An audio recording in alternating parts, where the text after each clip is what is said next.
I want to share a really potent example of how important emotional intelligence is in our ability to lead and influence others. So stay tuned.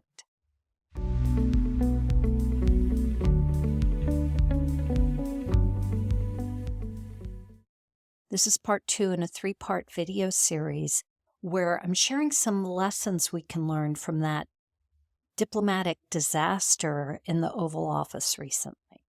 If you missed the first video, be sure and go check it out because I'm going to build on that in this one, and we'll post a link in comments. Emotional intelligence is our ability to recognize emotions in ourselves as well as others. But more importantly, it's our ability to control or regulate our thoughts, which create our emotion, and in turn impacts our ability to interact diplomatically and influence other people and outcomes.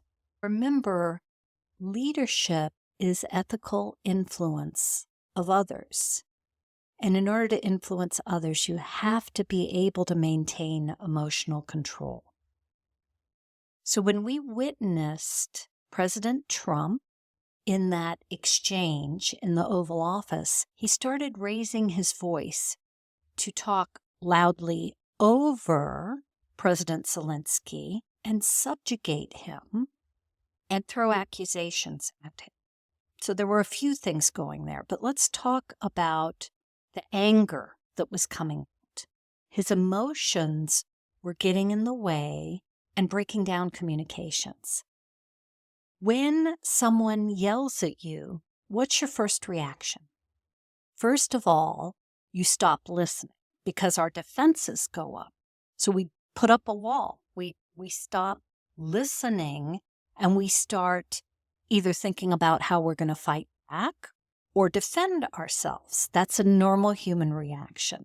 So as soon as somebody starts yelling, communication has broken down and there is no listening or ability to further communicate that's going to be possible until things de-escalate and emotions calm down. But President Trump's yelling and inappropriate behavior isn't what I wanted to highlight from this.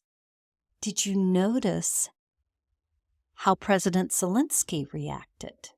It can be very hard if someone's yelling at you to regulate your emotions and not yell back or put up a defense of some kind.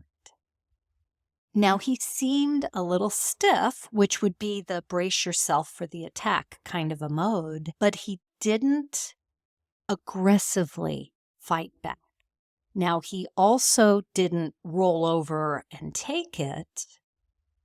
He asserted himself, but he did it in a very calm way, as he could. He had trouble getting words in there over the yelling. And he didn't go on the attack and throw back accusations, which is really important. Now, you could say, well, he had a lot to lose if things escalated further, and that is a valid point.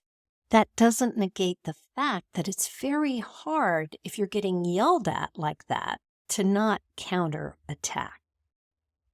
That's very hard.